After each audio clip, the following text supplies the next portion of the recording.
What is up, generals? We're back with Ultimate General Civil War, and this is the J&P Rebalance Diet Legendary Union Let's Play. We're moving on from the Battle of Shiloh. We're heading into, I believe it's Secure River. That sounds right. Let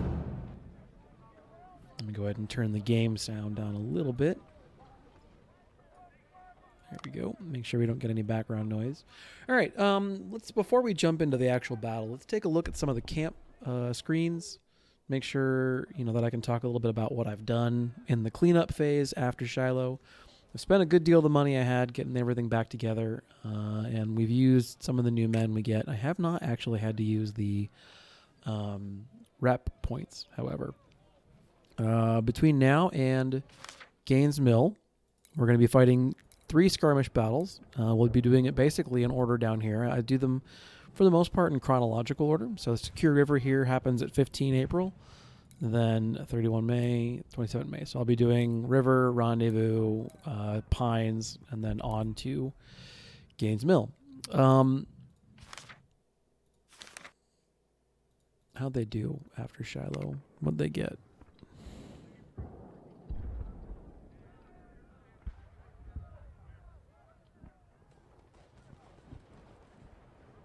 Troops. They got troops. All right. That's, I guess, useful to know. I've also set up a holding corps replacing the first corps. So I renamed the then second corps into I corps, and I renamed the third corps into 2 corps. The reason I did that is I don't know if this is still in the game or not, but if you're watching, you should be aware. There is a weird bug where as your general levels up, in the rebalance mod, the aura of the general on the battlefield, in which they increase the morale regeneration and provide other effects, that increases. Like as you become from brigadier up to major general, etc., you get an increasing size of your aura. For one reason or another, at one point in time in the game, the first corps, the commander thereof, their aura would not grow. I don't know if this is a weird bug or whatever, or honestly, even if Pan has fixed it. But at this point in time, this is just kind of what I do. Is I create a holding corps and I stick units that I'm not sure what I want to do with them just yet into the holding corps, and then I move down to 2 corps as my main fighting corps. So let's take a look at the army we're going to be taking into Secure River. Let's talk about Secure River a little bit itself too before we head in.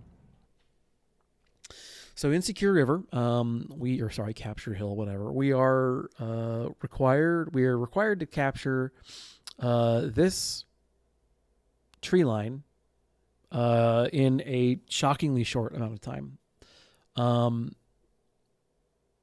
In the vanilla game, what you tend to do is deploy along this tree line, and then you move along the south here, and they're obliged to come meet you, and then basically you push up this tree line. And you'll also send some light units, cavalry, skirmishers, whatever, over here up to the hill and sort of pick at their artillery and that kind of thing. And what essentially happens is you win the battle as soon as you trip the flag, so you try and drag it out as long as you can. In the rebalance, the enemy units are so big and so aggressive and so much better than ours are that they come to you. So none of this nonsense of sending units over to the other side of the map is going to do anybody any good. And so we need to kind of fight cagily or defensively until they exhaust themselves.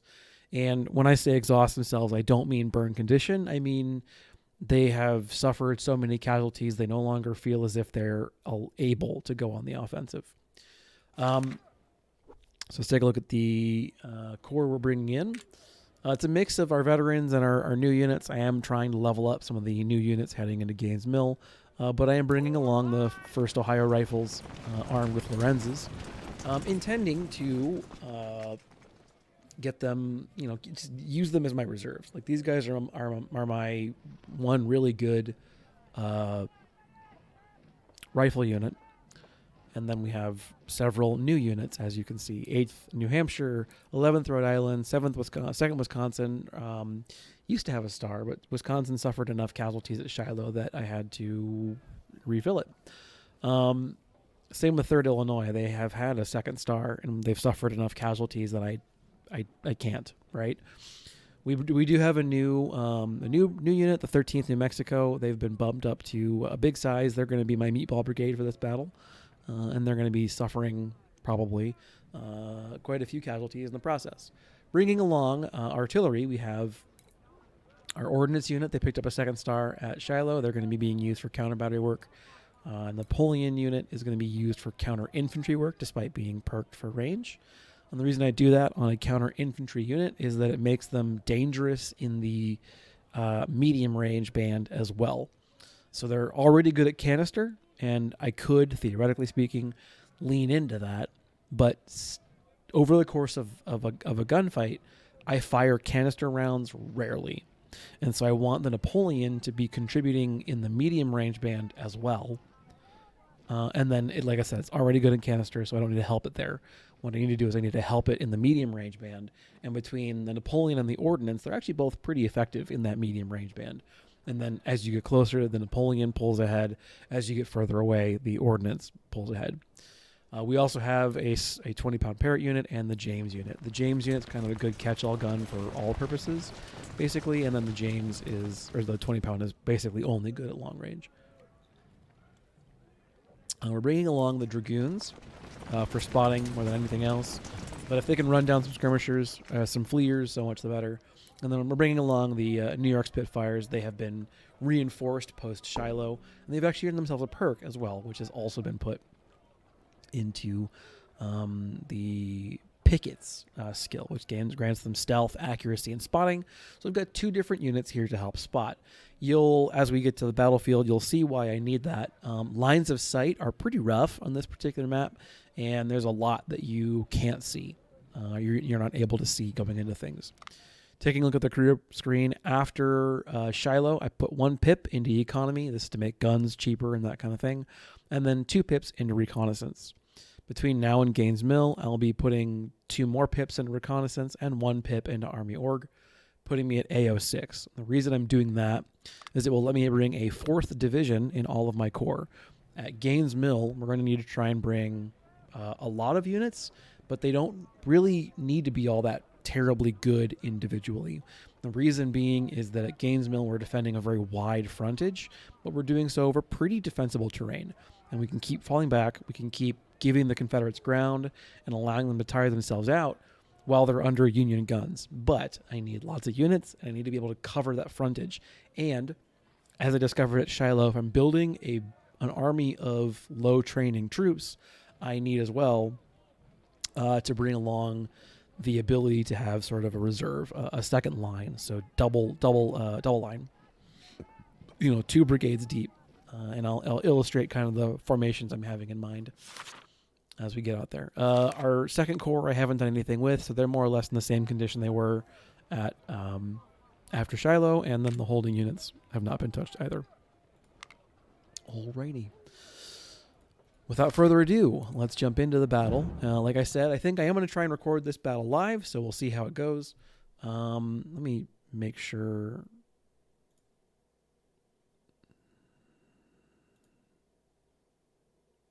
that we've done what we need to do with the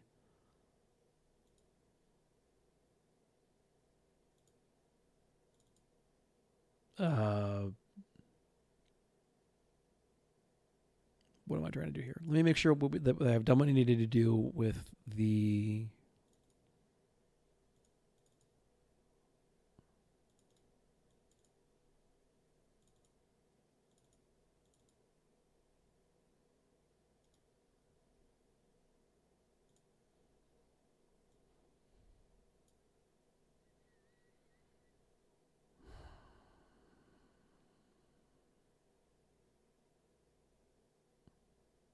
Oh, this is the instructions. Okay.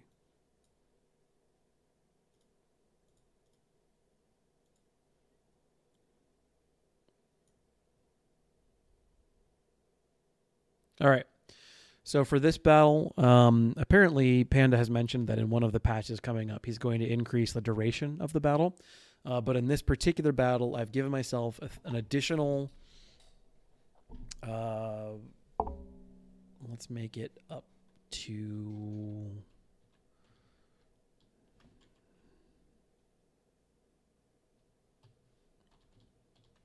let's just give ourselves a little bit extra time. He's mentioned that this particular fight, the timing is too tight, and he's adding more time into an upcoming patch. So until he does that, we're just going to go into the config file and give ourselves a little bit of extra time. We're going to go ahead and save that, close it, and then I'll need to reload the game really quick.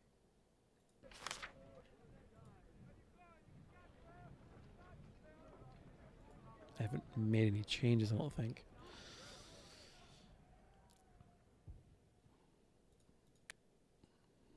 All right.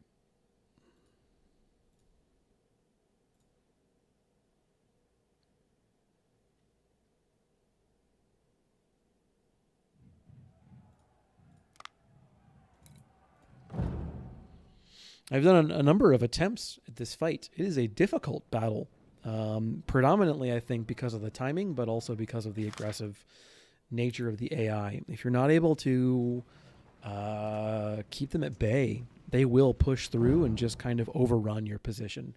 I talked about a little bit how you end up using the terrain and the Navy to fight them off. All right, so operations in Virginia have commenced for our Army. This is part of the 7 days campaign. Is it? Or is this the Peninsula campaign? This is the Peninsula campaign, I think. So we're beginning operations in Virginia. This is when McClellan is in command of the Union. He's trying to make one big decisive strike towards Richmond and end the war, essentially. Many historians are of the opinion that if he'd been even a little bit more aggressive or decisive, he would have done so, probably. But the dude was jumping in his own shadows pretty much the entire campaign. So he was just convinced that he was outnumbered, outmaneuvered, whatever the entire time, when then none of those things was the case. And a good deal of, I think, why he felt that way is that General Johnson and then later on General Lee were both just super aggressive commanders. And that sort of thing puts him on the back foot. I mean, in fairness, you'll see here I'm on the back foot too. So, in this battle, we are charged with General Bragg is whatever, the guy defending the position. So we're charged with coming from over Mya and taking the flag over Mya from the Confederates. The problem is, oh man, like where to begin? Problem is that they're super dug in. Like, so we're doing in this battle what I spend the entirety of the campaign telling you not to do. We're attacking uphill. You can't really see it all that well here, but let me zoom in a little bit on the angled vision. You can see we're coming uphill a little bit. It's flatter over here. This is kind of why I like this area. But over here, it's decidedly uphill for sure, as it is over here. So we're attacking uphill. We're attacking a defender in cover, and they're going to have their own guns. So it's awful. And because we're in legendary difficulty, they outnumber us and they outskill us. So that's great too. So like I said, in the vanilla game, you tend to send a cav unit and a skirm unit up here to pick at the artillery and stuff that hangs out back behind the woods this way. You'll advance the bulk of your forces along this line and attack up this vector here. You take the flag at the last minute and you're good to go. We're going to do none of that. The saving grace for the Union commander, especially here in legendary difficulty, are these two gunboats. They are going to provide excellent artillery cover for us on this battlefield, and they're going to basically make this whole approach safe for us. The Confederates will probably try and attack over open ground, and they'll get shelled by the Navy in the process, and that's going to go more or less how you figure it will. That's pretty much going to go about how you think that's going to go.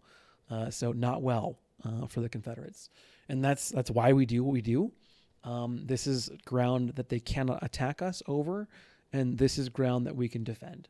So we're going to try and turn this offensive battle into a defensive one while trying to work on taking out their cannon here.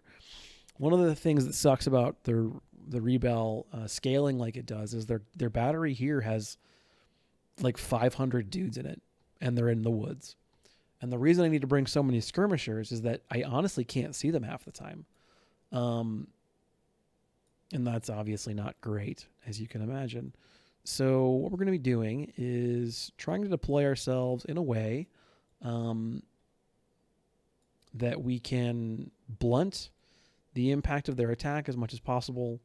And I'm going to actually have my 0-star units in the front there. And then also not get counter-shelled ourselves too terribly badly. So I'll put the James there.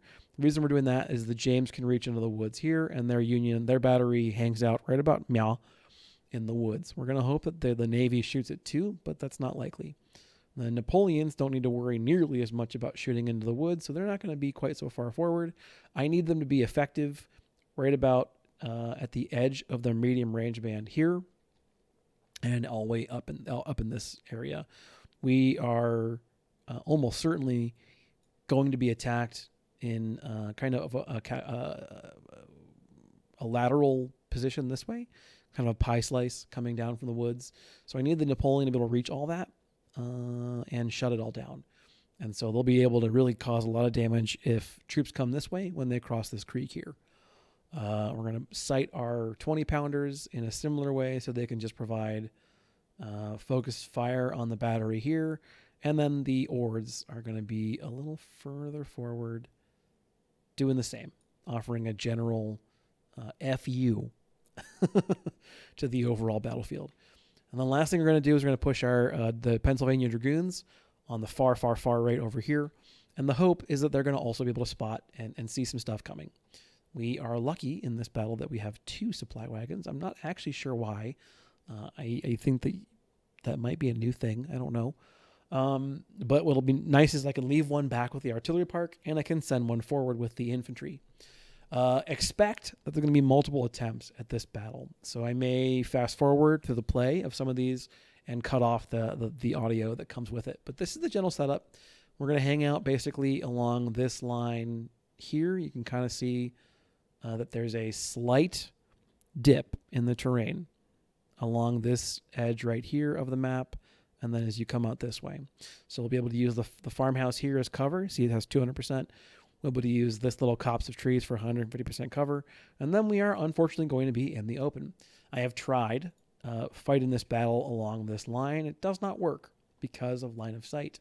They can approach up to about Mya without us being able to see them, and that doesn't give us enough time to shell them before they engage in melee, and then they just push through our lines, and that's it. So we're already off to a good start. We can see plenty of stuff, and let's get moving. I'm going to push the cav far forward early on, and the thought process there is we'll hopefully be able to see what's coming, because I think the answer is General Jackson. I think that's who's coming, is General Stonewall Jackson. He's still a brigade commander at this point in time in the war, and there you go. So we're going to anchor our flank on the left. We're going to push forward on the right, or the bottom of the screen. We're going to see how it shakes out. The artillery should more or less target the right things on their own, you would hope, but that's not always the case. So let's go ahead and just get really sure that our counter battery units are shooting the things they're supposed to. Where's the other one? There. Okay. So every long-range gun is focused entirely on Hodgson's battery up here. We really don't care at all about what's happening up here in the north. It's so not immediately relevant that I just don't care about it. Can't focus on it. As you can see, at their maximum ranges, ordnance guns are really not very effective. Counter battery work, they're better than Napoleons. And that's about all I can say about them. All right, so we are correct. General Jackson is coming to say hello. He's going to give us a good southern welcome. We're going to see if we can't bait him into a bad charge with the Dragoons. We're going to be using mobility to our advantage, what little maneuvering we can do on this battlefield.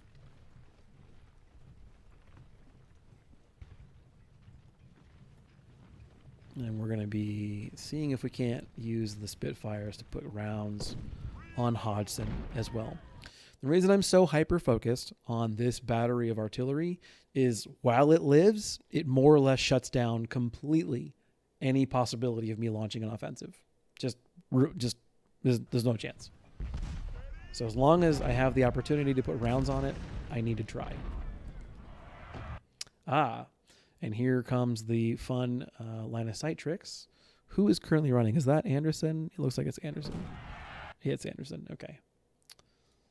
Let's work on Anderson then. Where's the Napoleon? Let's go ahead and save them as 1, and then everybody else is group number 2. So Anderson will be shooting at, or Napoleon will be shooting at Anderson. Everybody else will continue shooting at Hodgson for the time being. I wonder who he's charging. So, this feels great. Jackson is 3,500 men. All right, so it's 2x, basically. 2 stars. That's pretty reasonable. Like I said, I'm at 0.85, scaling on both the manpower and the experience. So add 15% to both. In the vanilla legendary experience, and they'd be probably, let's say, 4,500-ish, and 3 stars. Good Lord, no thank you. All right, we're going to use Spitfires here to get a shot off. It'll hurt the morale. We're going to pull the Dragoons back. Looks like Jackson has taken the bait. For the time being, I think we are actually going to hug the tree line. If they want to get into a firefight, let's let them come to us.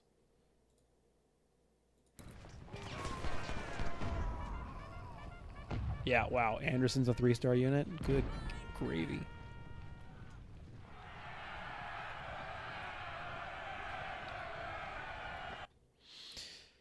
All right, I'm going to let all the guns focus on Anderson then. He's going to have plenty of morale. I guess this must be I downloaded a new patch. This might have been left on. The ability to see their morale.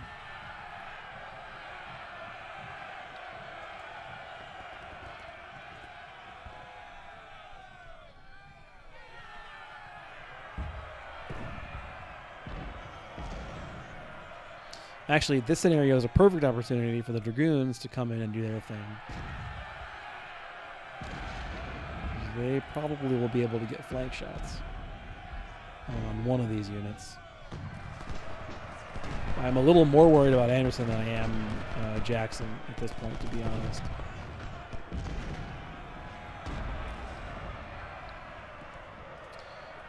All right, so you see what I'm doing here is I've got them on no firing, and the reason I have that is I want them to be in the flank when they do shoot. We're going to go ahead and have them target Anderson, see if they can't sap some of his morale. They are not let's see, they already did. They dropped from heroic to confident, which is big. That's great. They're also being shelled. The shelling from the artillery is going to help reduce their... Oh, they haven't even shot yet. The Dragoons have not even shot yet, and they're already at confident. So let's see what that does. And the Dragoons do get a shot off if they do. So they've dropped to steady. More artillery. There's the Dragoons. They got a whopping 3 kills, but they're wavering. They're wavering. So they've been shot at by the entirety of the Union Army. Let's go ahead and have the Dragoons focus on Jackson then, because if Anderson's wavering, he's not that far from routing.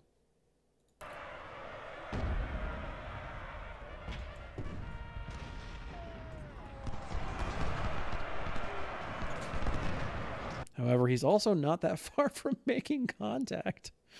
And nobody is in a position to offer canister. Oh, maybe the Jameses. They might save me here. Alternatively, I should move forward with reserves and get ready for what's going to ultimately be an awful, awful melee.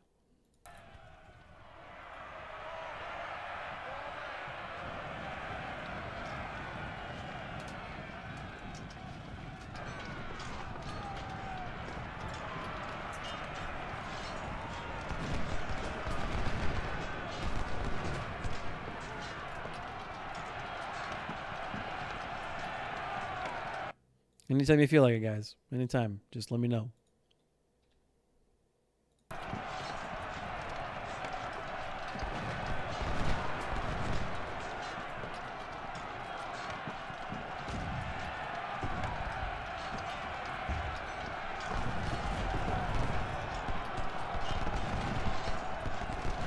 So this is that layered defense I was talking about. The poor Rhode Island boys are going to shatter here. Not shatter, but fall back. And the main unit will step up into its position.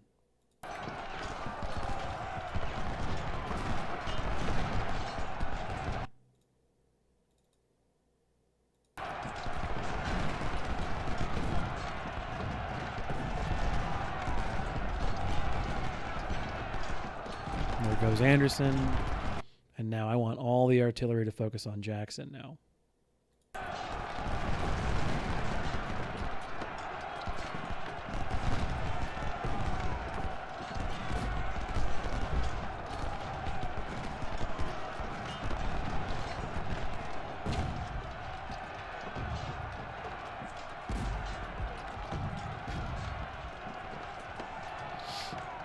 Now let's get a little greedy and see if we can't. So this is mostly stalled out. His attack is petering out.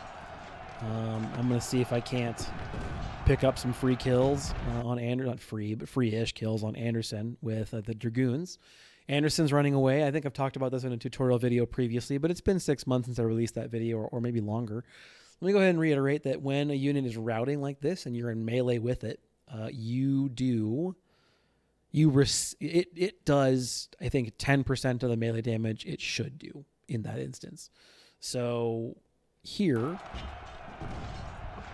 we're getting what amounts to free kills. And against something like a 3-star brigade like Anderson, I really need to get every kill I can. However, I think we're also in melee with Jackson, and that's kind of what I'm running into. Probably, if I had to guess, why I'm taking so many losses, because I'm not getting shelled that much, but I am getting shelled some, so there is that, I suppose. But I'm pretty sure what's happening is I'm in melee with Jackson too. And he clearly has melee perks because he has not even thought about wavering yet. He seems to actually have gain morale in melee.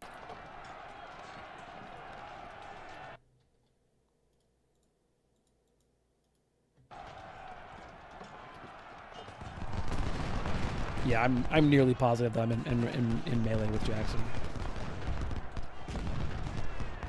Because this does not make sense otherwise. So that clipped in, I guess.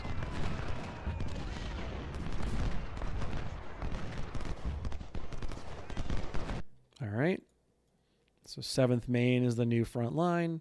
Let's get 2nd Wisconsin to slide back into position. And let's get the Spitfires here in this tree line, basically anchoring our left flank, along with the 2 gunships from the Navy here. Now the Blue Water Navy, the Riverine Navy, I guess would that be the Brown Water Navy, right? Whatever. The Riverine Navy is like kind of a quiet, unsung part of the Civil War. It doesn't get as much of the attention, obviously, as the land battles do. They seem to be more the focus, but they're a vital part of the Union victory and the Union supply line in the campaign. All right, so have you guys come back yet? No, you're still scared. All right. Let's go back to full speed again. They'll collect themselves a little while. You will too. There was a golden opportunity here, and the Dragoons just whiffed it. That's all there is to it.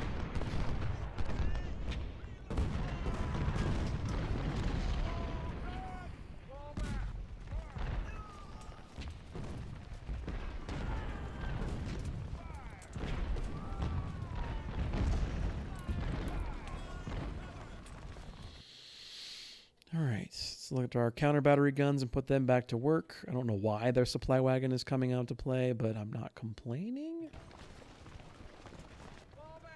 I'm more worried about Anderson renewing an attack than I am Pond, predominantly because Pond will be the first thing the Navy shoots at in the course of the fight, as you can see. But I would not be surprised if Anderson decides to have another go.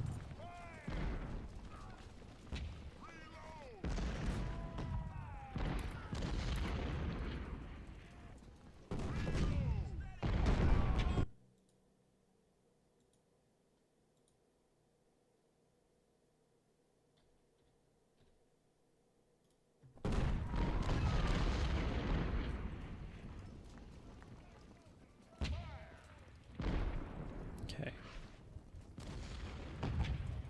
Trying to figure out what they're doing, what they want to do. Jenkins, this is the same cavalry that the Confederates had at Shiloh. If you play Shiloh, Jenkins is a 700-man unit of completely untrained cavalry that I think in the vanilla game have the musket. I can't think of the name of it right now, but the cavalry musket. The it's not the J.F. Brown, but it's like the musketoon or something. Yeah, they're interesting. They're full strength, 0 training, and they have a ranged musket. You really got to be creative to get them to work, but they can do some work. The Rhode Island has more or less recovered. They've taken 241 casualties from that attack. The only ones that really took any significant losses, I guess the Wisconsin boys took 110 losses as well. But they're also being shelled, so that's kind of why, it's not great. But they're in the woods. I am actually not sure how best to move forward here, so we're going to just see what we can do. Advance in general, and then kind of provoke a line. So what I'm going to be doing here is still anchoring my position here in the woods with the first Ohio and the second Wisconsin along this wood line or over the river. They're anchoring what might theoretically become a weakened left position. I'm going to move the Spitfires here on the wood line, and the reason there is that they'll provide kind of flanking fires, spoilering fire, if you will, on Anderson or Jackson or whoever else as they try and charge. Now they're more likely to charge 7th Maine, who's going to be right on the cusp of that line where there's kind of a natural divot. You can sort of see, you can follow the shadows on the map here. There's a natural divot in the terrain, which is a great spot for units to hide when they're attacking. It's why I can't stay back here in the woods. They're most likely to try and attack 7th Maine, and so what I'm doing is deploying forward in kind of a checkerboard pattern. This is very reminiscent of the Roman legions, and essentially what's going to happen is I'm going to spread out my front line, and then behind them, offset left and right, will be reserve units in the rear to absorb the charges or provide supporting fires. Let's watch that all play out.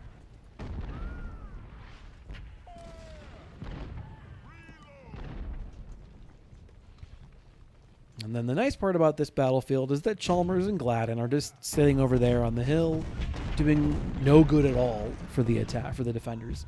If the Confederates are so inclined, they could easily brush me off this position. There would be very little I could do. Their leading brigade or brigades would probably suffer pretty heavily, but there's very little I'd be able to do to stop them from an attack.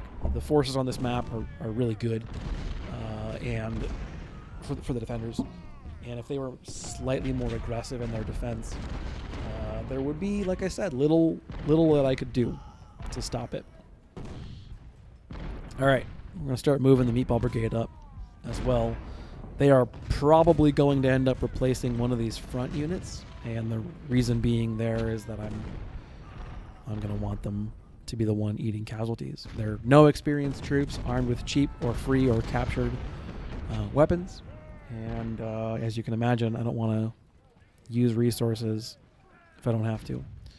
As we're advancing, I'm also going to push forward with the Napoleons. The rationale there is that I need them to be supporting the infantry, and the Napoleons are right now already in a place where they can't use their canister if the Confederates attack. So we push them up a bit. I want them in. I want this to be the kill range for them, their medium kill range, and then this stuff in here, the divot, will be where the canister is. We're going to go ahead and try and attack with the Spitfires again and see if the Dragoons can't bait. What I want to do is I want to use the Dragoons and bait Hodgson to try and target them by being the closest unit in the game. So the Hodgson will target the closest non-cannon unit if it's within a certain distance, or the closest cannon, depending on the kind of gun it is.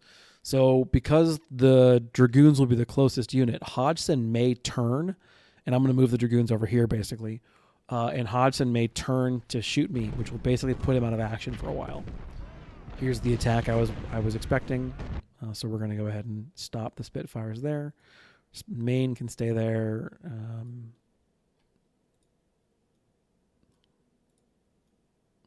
Let's get our supporting checkerboard in position. Although right now it's just a checkerboard of 4, so it's an offset double line. But let's also stop the Napoleons and let them shoot at Pond.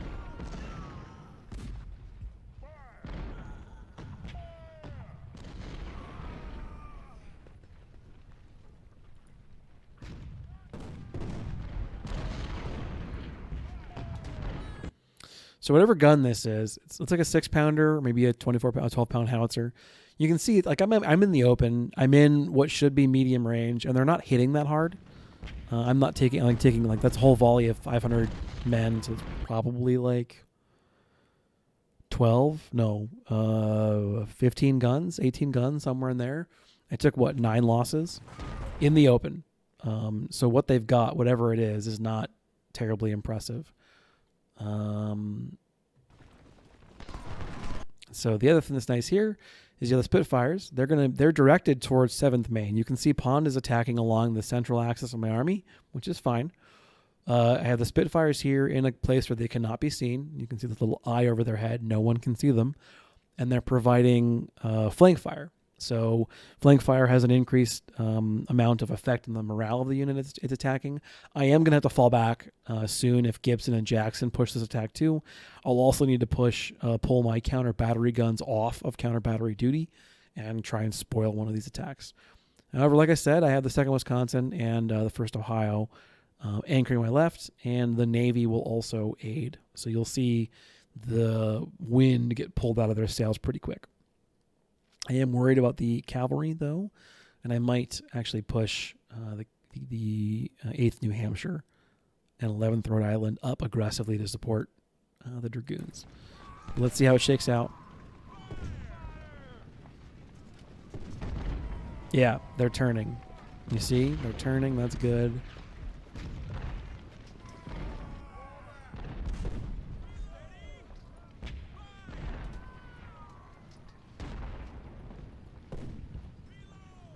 And then if they let me stay out here, I have great visibility now with this position of the Dragoons. It does not appear as if Jenkins is moving to engage the Dragoons, so they can just stay there as far as I'm concerned. I may dismount them if Hodgson continues the bombardment. So cavalry on horseback takes extra damage from ranged fire, and cavalry dismounted is treated as skirmishers. As we've all discussed before, skirmishers take reduced ranged damage from incoming fire. So if they're going to be just soaking bullets for a little while, I'll take them off their horses, let them distract Hodgson and maybe even Jenkins. And once I repulse, if I repulse this attack, I'll probably advance New Hampshire and see if I can't put rounds on Jenkins.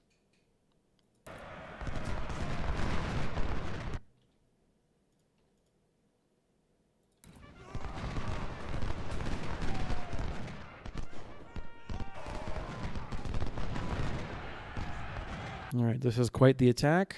We're going to let the Spitfires get off one volley and have them fall back. And then what do I want to do with you? I think I want to just have you walk up and meatball. Literally meatball. So this is going to be like a triple line. Talk about defense in depth. Yeah,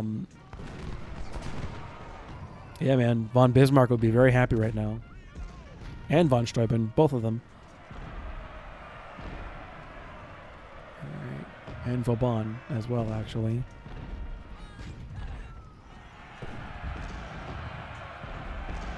Is this enough? Is it enough?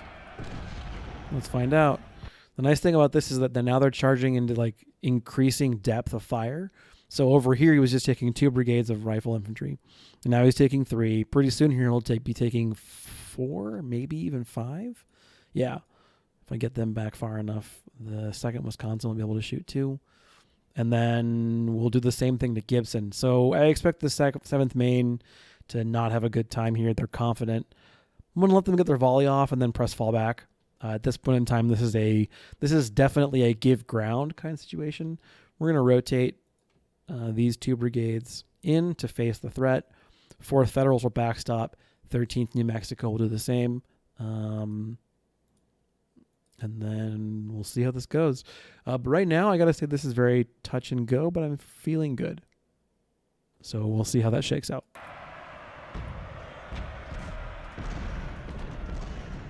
Yeah, we are going to let them get their volley off. And actually, we're going to have them target Gibson. Yeah, I think so.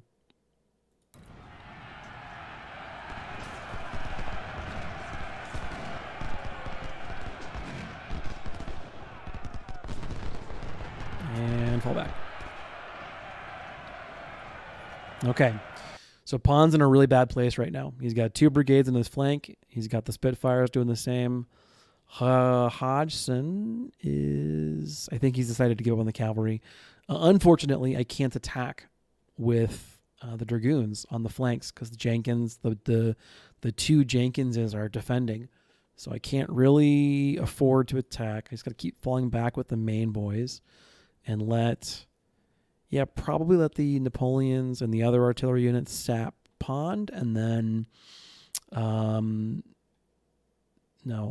sap Gibson. The Napoleon focus on Pond, and then the 8th and 11th will focus on Pond as well.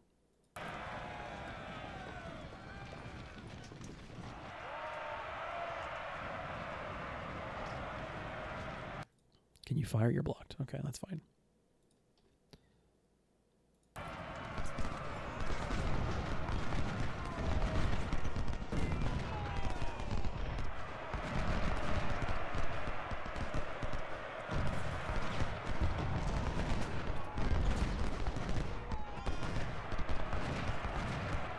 Now, what's just happened from the Confederates' perspective is what was a frontage of 2 units is now all of a sudden, 1, 2, 3, 4, 5, 6 units, plus a reserve of 2 more, plus the batteries. And the artillery is back online. So let's see if I can't get greedy and snag a volley, because it's moved forward, and now it's kind of exposed. Pond is starting to lose steam. Gibson as well. He was confident before. Jackson is probably shooting at the Spitfires, so I need to pull them back. They're too expensive per man for me to allow them to take any significant fire. Yeah, they're getting shot. All right. There goes the artillery and the infantry doing their thing collectively. And there's the offense. He just lost the willpower to attack. Or alternatively, he charged 7th Maine, right? And I broke line of sight. There's no direct line of attack for 7th Maine. So there's now no longer him to charge anything. And I think Gibson may as well have been charging 7th Maine too. Yeah, it looks like it. Because now all of a sudden he's falling back. Or he's stopped. That's interesting.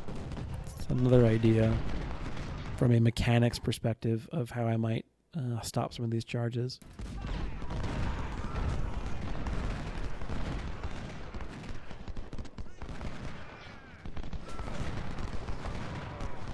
Well, now they're just trading really poorly in the open.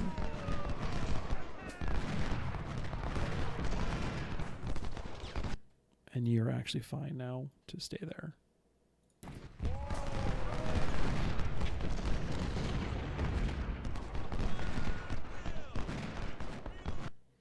Unfortunately, I don't think I'm in a position to follow up and attack these units. And Hodgson's still here, so I can't really press into the woods either.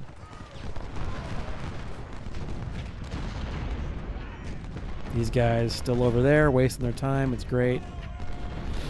This is rough, though, for Pond. He's taken upwards of 100 losses at this point. Oh, that's huge. Do we have eyes on the 2nd Jenkins? That's actually massive. He's uncovered his guns. The AI has uncovered its guns. Even if we can just melee it for a second, that's huge damage to artillery. As you can imagine, artillery is not well positioned to repulse a melee assault. All right, so while they're falling back like that, Jackson is still okay. So we can't really press into the attack. What we can do is widen our front and just basically do it again. And we'll also let 7th Maine fall back off the line and become a reserve unit. And actually, they'll be our reserve. So we're doing the same thing. We're doing the checkerboard. But now instead of being a 2 wide, 3 deep, we're now doing 3 wide, then 1 layer, then the second layer is 2 deep, or 2 wide. And then the last layer, which is the 7th Maine, is just going to be 1 deep, and they're going to go wherever they need to. We're also going to see if we can't scoop some of the guns off of Hodgson's unit with the Dragoons, but I don't have eyes on the 2nd Jenkins. I'm assuming he's still up here, so he may spoil the attack.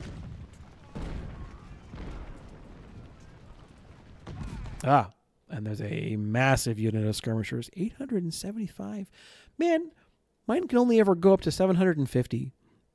I'm actually going to go in and turn off the ability in the AI config for them to break unit cap. If I can't go over a number, the AI shouldn't be able to go over that number.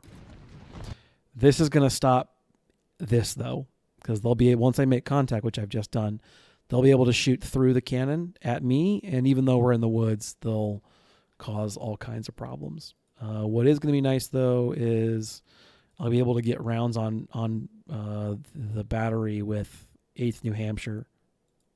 I'll need to get close. However, while this is happening, they're not shooting.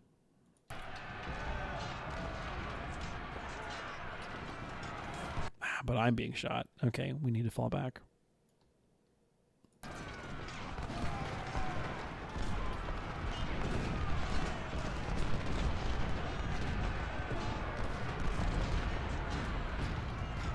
Yeah, that was actually bad. Oh no. Come on, guys. Break contact. We're losing more than we're getting. Get out of there. I've never seen a situation where you can fire sideways with heavy infantry, but here we are.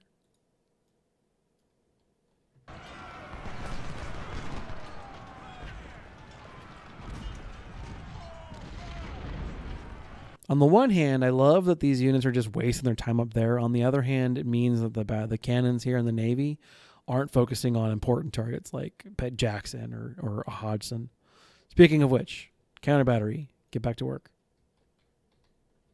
And Napoleon, see if you can't scoot up.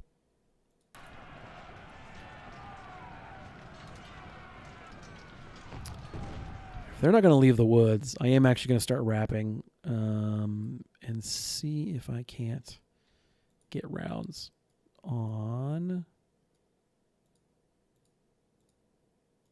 Hodgson's battery. We're going to push the line up a little bit. And we're going to move General Fiasco up to support the infantry because they're what needs the assistance right now. We're also going to bring along supplies to make sure the guys have plenty of rounds. That was rough. That didn't work out. I don't think we didn't trade 1 for 1 there.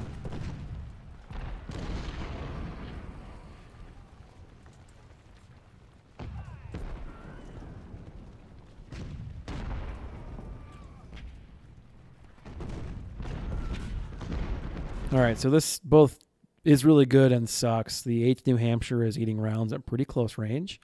I'm pretty sure if I close to musket range, they're going to be able to shoot me in canister. So I've got to be able to put enough rounds on target that they can't, that they white shield pretty quick. If you remember when a unit gets to a certain morale threshold, I think it's around 40%, their shield turns white and they start firing very ineffectively.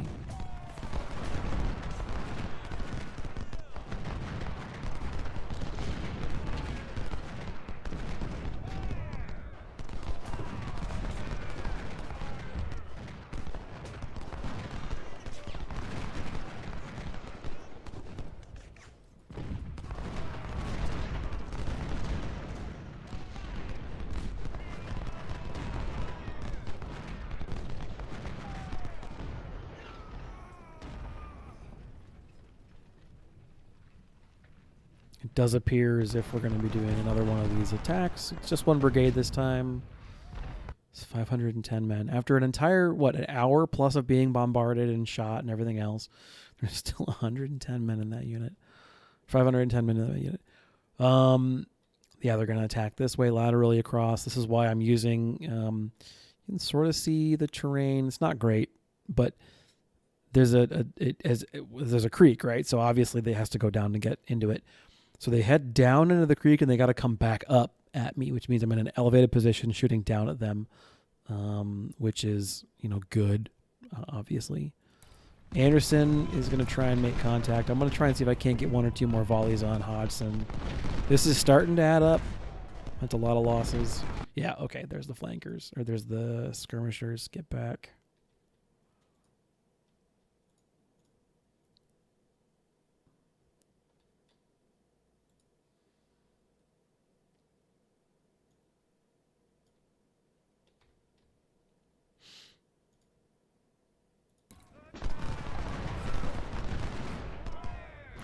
He's wavering, which is great.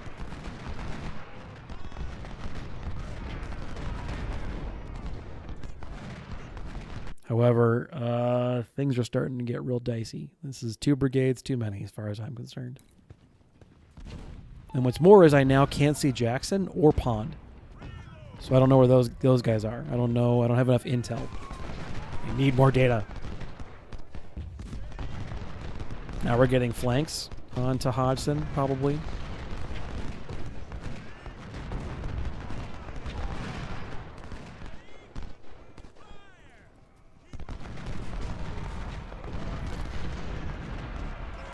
Someone's charging, but I can't see, and it's always a good time. Maybe it's Gibson. No, it's not. It's probably Jackson. I don't know. Where's it going to come from?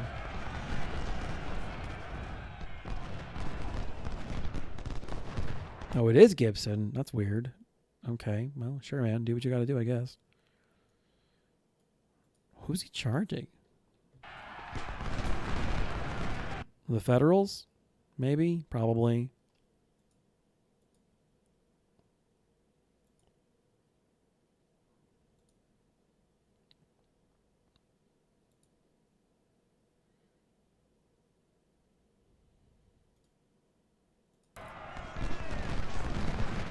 Oh, it is Jackson. Shit. All right. All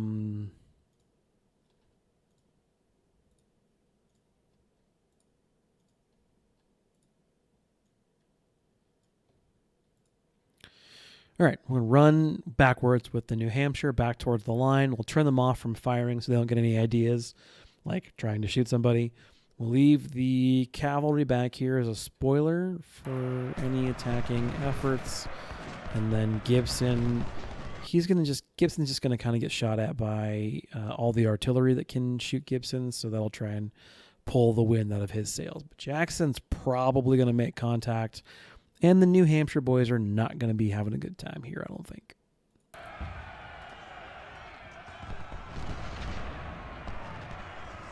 What was that show with the orange Confederate car? Like someone like, oh, them Duke boys are gonna get in trouble again, or I don't know. Dukes of Hazzards, I think. Yeah, so I reckon these guys are not gonna have a good day here in a minute. I'm pretty sure. I don't think I have enough fires available to shut down both attacks. We shall see. I do have an awful lot of rounds going into Gibson. Not nearly as many going into Jackson, though. As you can see, he still seems to be fine. Ooh, and canister, too. That's no good. Let's see if some flanking fire from weird directions makes him think again. But we're gonna get this is gonna hurt. Colonel Arthur King is killed. How? What even? Okay, well, that means Lieutenant Colonel so-and-so is now in command, and that means that they've not yet lost efficiency, but they have lost their perk, I think. Or maybe they never had one in this battle. Fall back.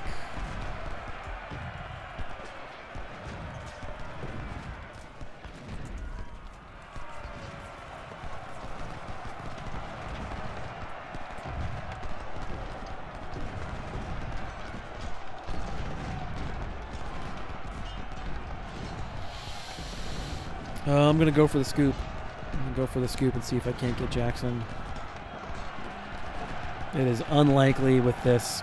This is really a problem for me, that skirmisher unit coming in on the flank like that. The Federals got beat up pretty good. Let's pull them back. Rotate them into the reserve. Get the New Mexico up front. And then we have enough units engaging Jackson that he's not running over us quite yet. Man, we are getting freaking ripped apart. Get moving.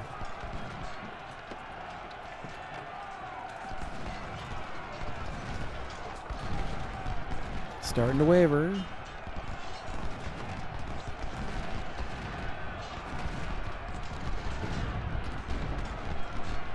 Colonel Rick Moore is wounded, probably in the Cav unit. Yep, Lieutenant Colonel all of a sudden.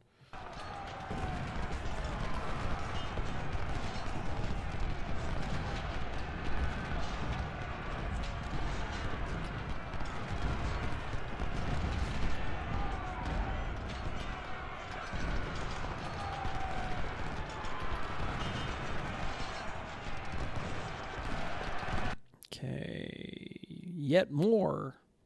But wait, there's more. Yeah, this is where things get real dicey. Okay, I'd say Jackson's lost the impetus. So let's get the counter battery units on Anderson, and let's get the Napoleons also on Anderson. The Cav is probably going to break here in a second. I've not been terribly impressed with them at this point.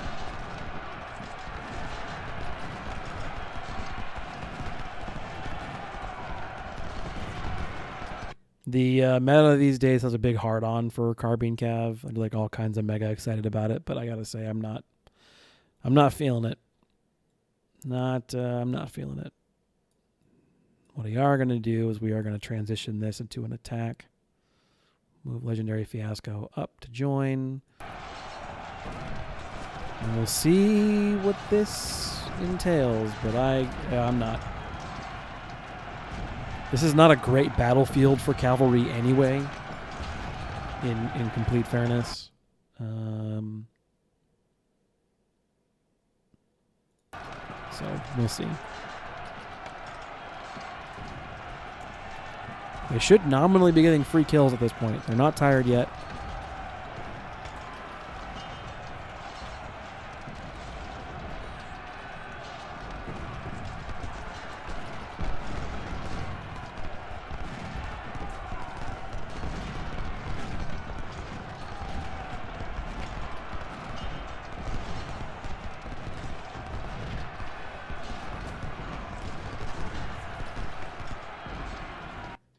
So far, not so good.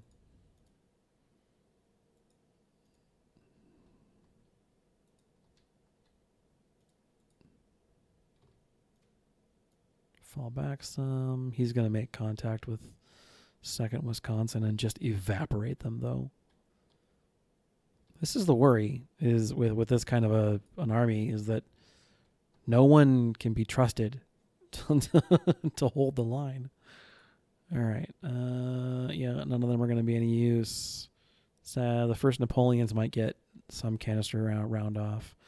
But I'm currently blocking the 1st Ohio from really kind of shutting down this attack because a volley from them would more or less end this before it even gets started. Let's fall you back. Let's see what happens. Can they scoot out of the way? It's going to be tight. It's going to be very tight. Looks like maybe yes.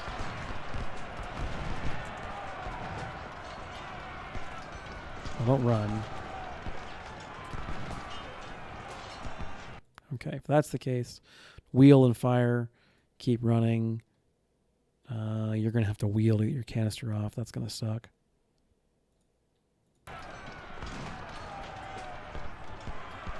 There it is, though.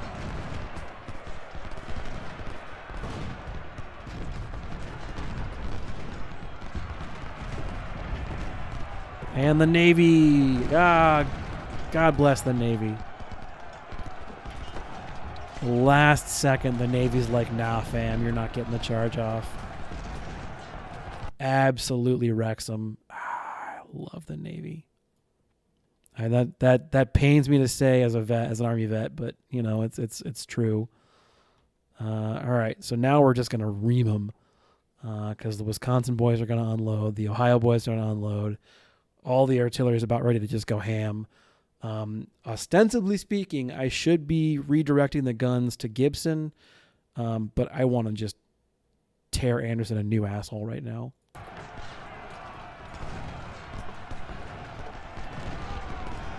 All right, yep. And once again, the cavalry is not really impressing.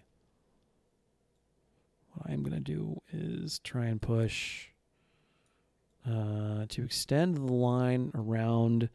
I want to try and wrap the Confederate position and gun them down some.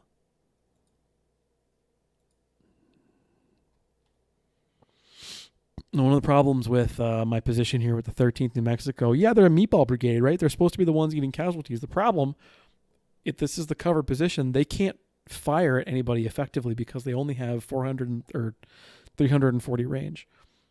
So I need to push the Federals back into position and then fall back a little bit with the meatball unit.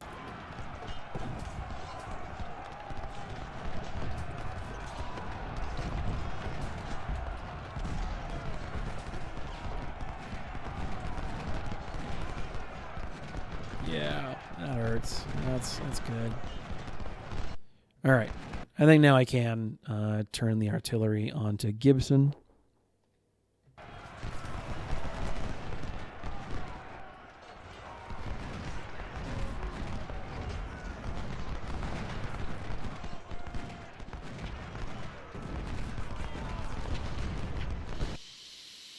Poor Rhode Island is going to be just eating canister at point blank from Hodgson, who I need to put rounds on.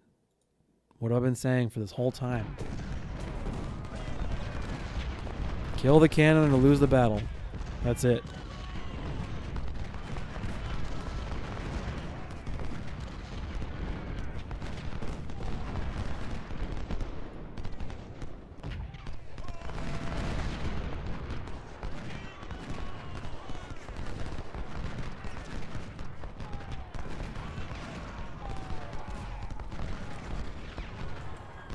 Let's get Fiasco right up on... Never mind.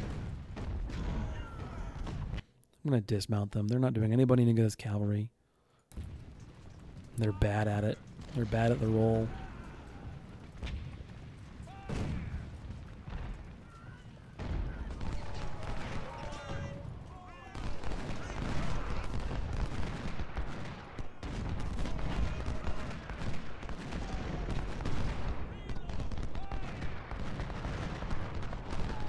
Alright, so now the 1st Dragoons should be able to absorb some fire a little better.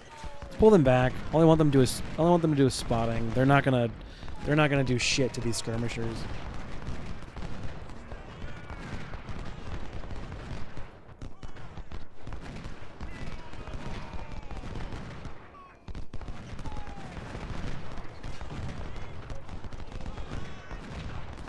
Same thing with the New Hampshire. Let's get Maine to replace the Rhode Island unit, and then we'll have the New Mexico as a filler.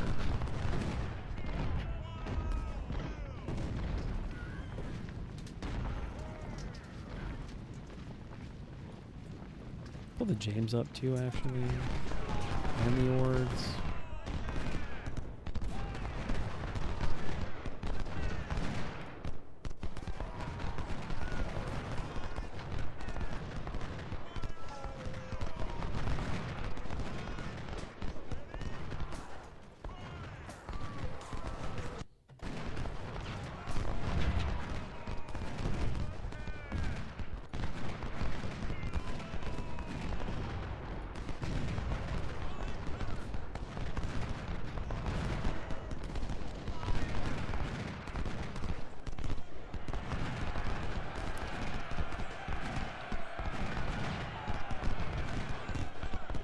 Glorious. Freaking glorious.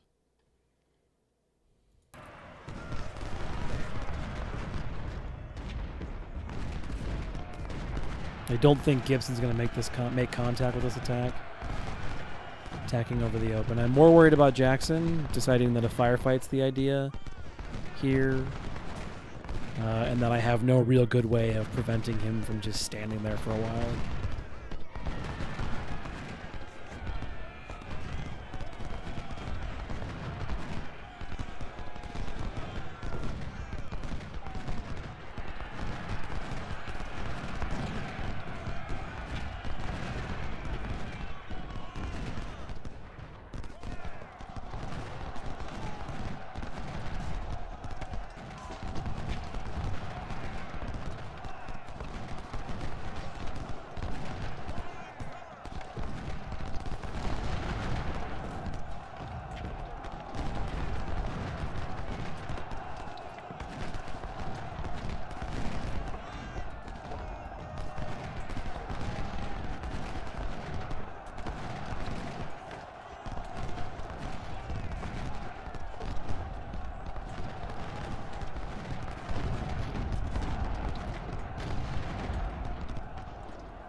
I think I never expected to attack along the front.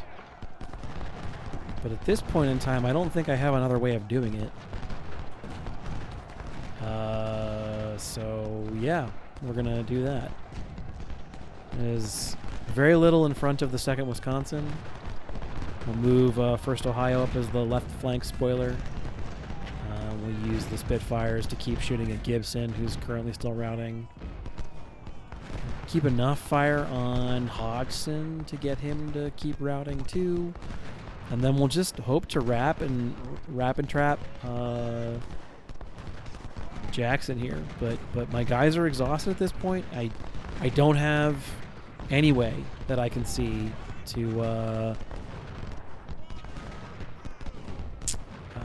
pull one of these guys off the line. God, these fucking skirmishers.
I mean, I guess this is one way to do it.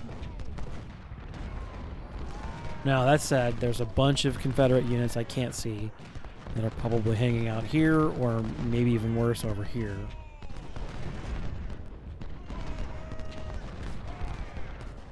Yep, here's one of them.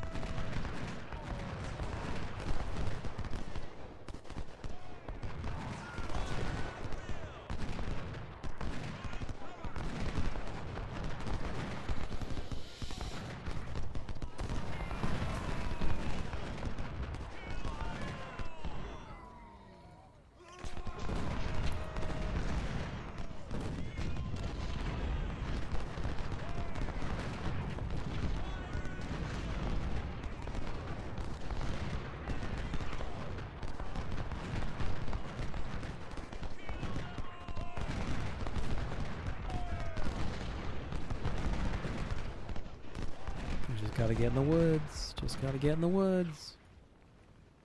Stop moving. Literally don't go anywhere. You're supposed to rest. Stop walking anywhere. Don't do a thing.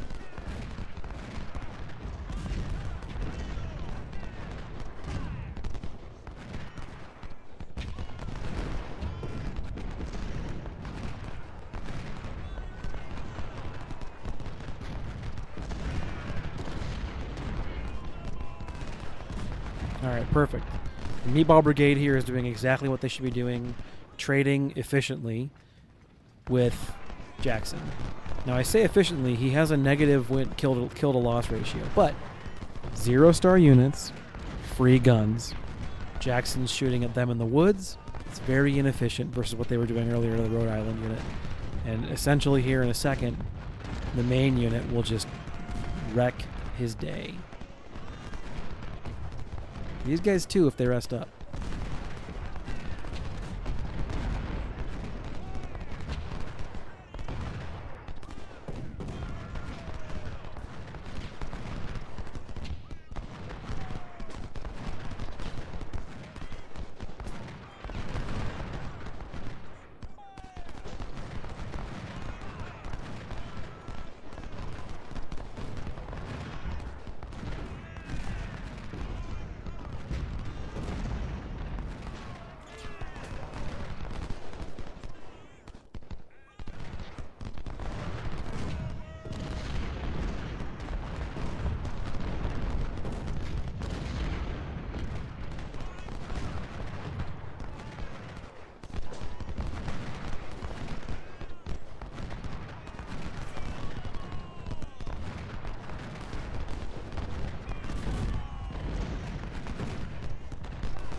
Slowly but surely, we are developing our position.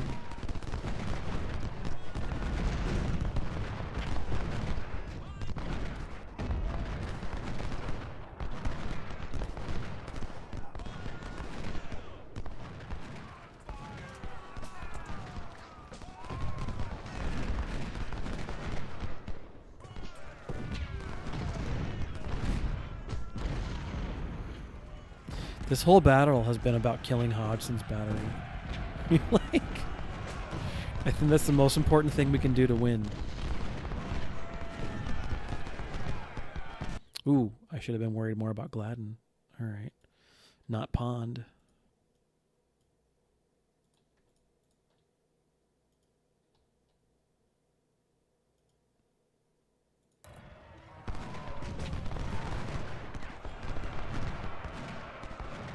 No, I can't see him because of the creek. He's totally going to make contact. Okay. Well, no. Don't.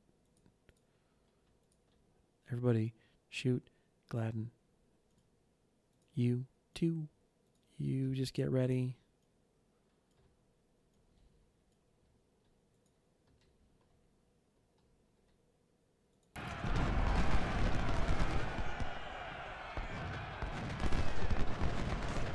Wisconsin's going to get wrecked here in a second.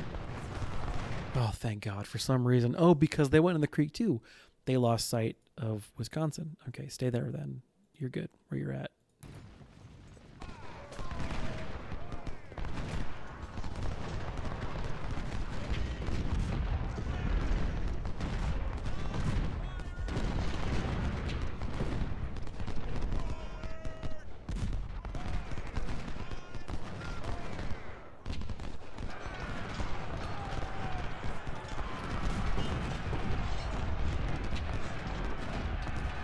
Oh, did we walk into it? Yeah, there you go. Meatball Brigade walked into the cannon unit. Love it. Love to see it.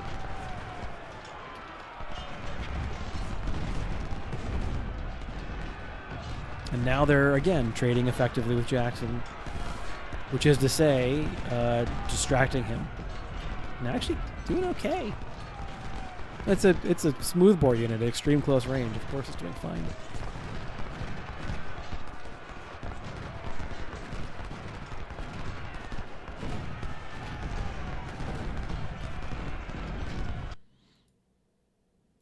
Ah, here we go. Jack Anderson gonna make his contact. All right, great. Great grand. Good great grand. Love to see it.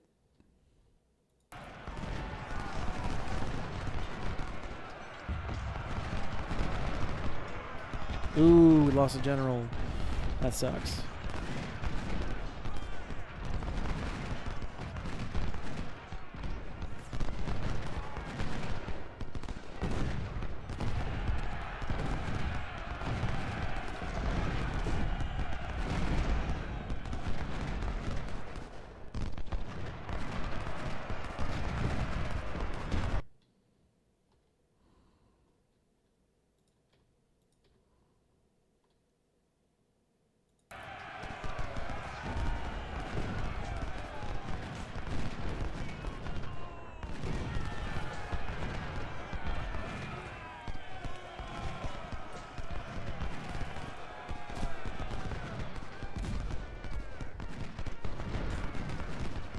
All right.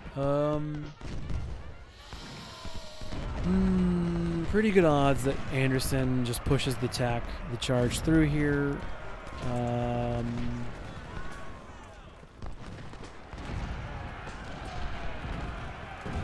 But that he engages 3 or 4 brigades in the process. Maybe that ends up working in my favor. I'm not sure.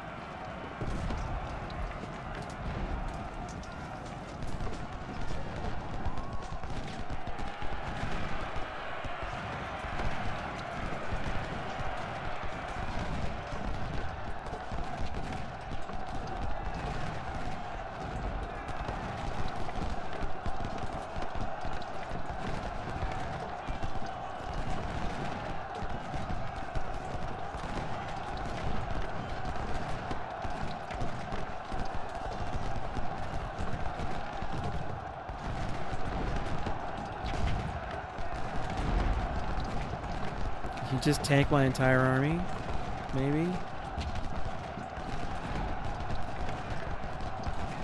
Does begin to seem that way, doesn't it?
Yeah, cool. Cool. That's very cool. Very, very cool, fun game design.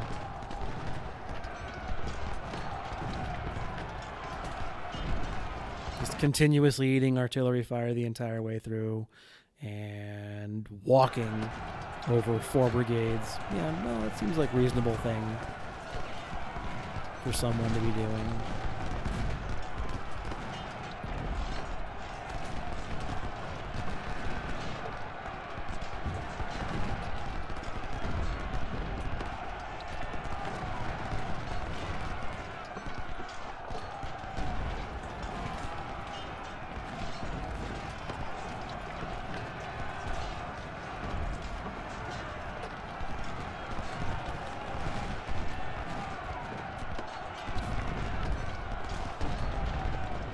You just drown in bodies. That's the Union strategy. There's always more Irishmen coming off the boat. After all, there's a potato famine.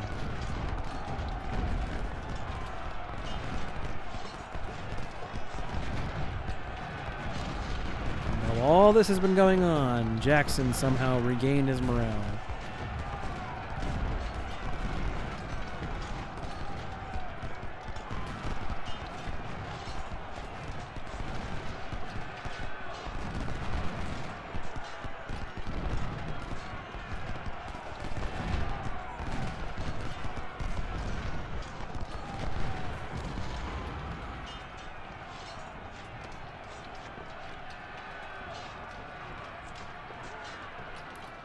Get back on horses.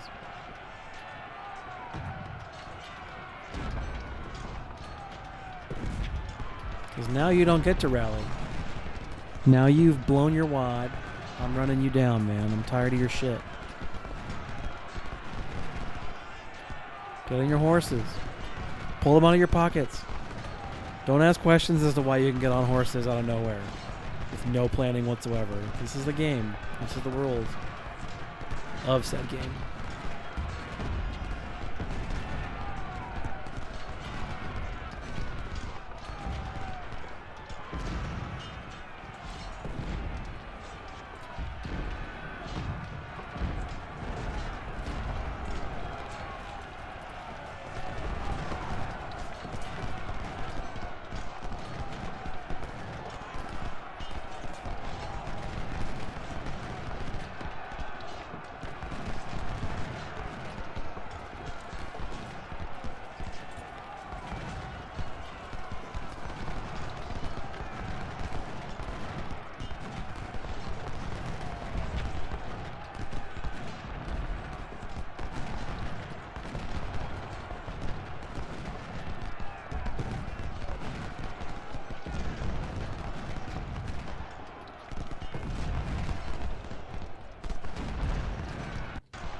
Exhausted.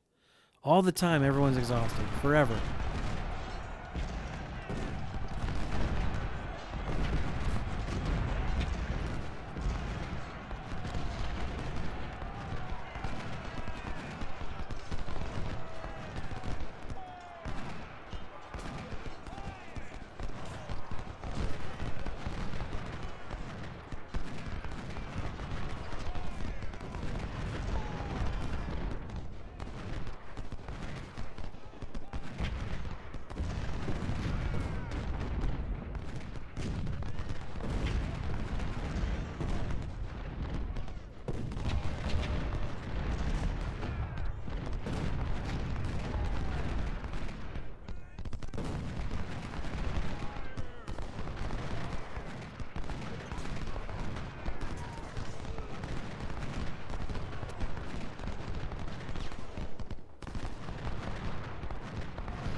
Yeah, so Gibson's brigade is just now the same size as my brigades were when the battle began.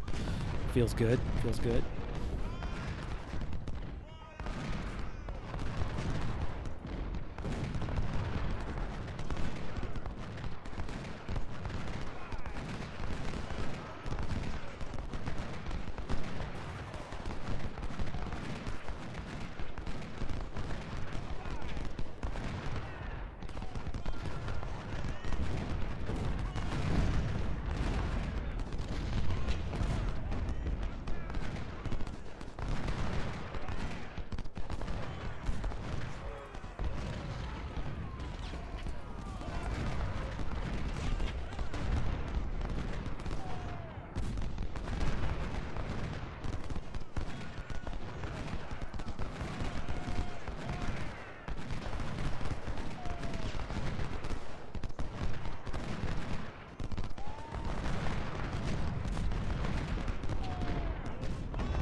He was routing.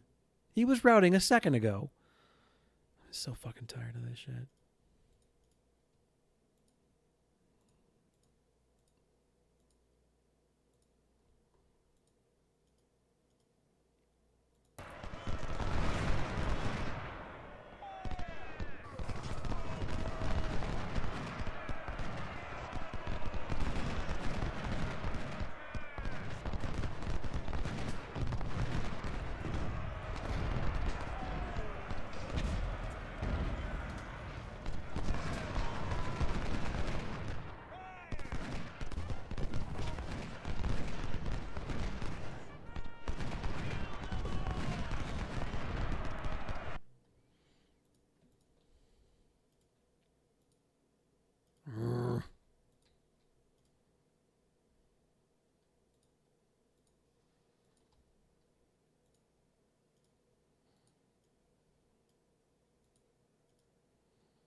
And now he's reclaimed the position he was in a second ago. Like nothing ever happened.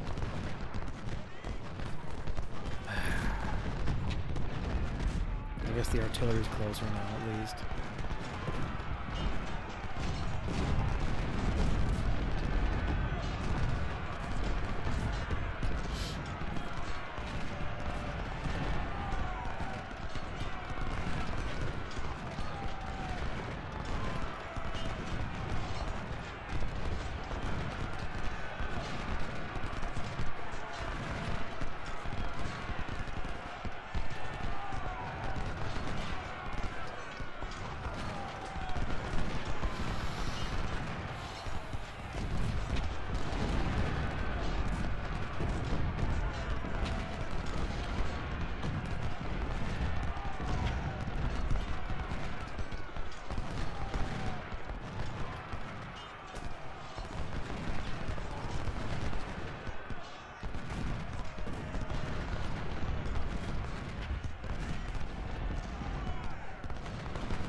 Okay. Yeah. So 4,000 out of 14,000, but we conflicted a higher percentage, roughly over half.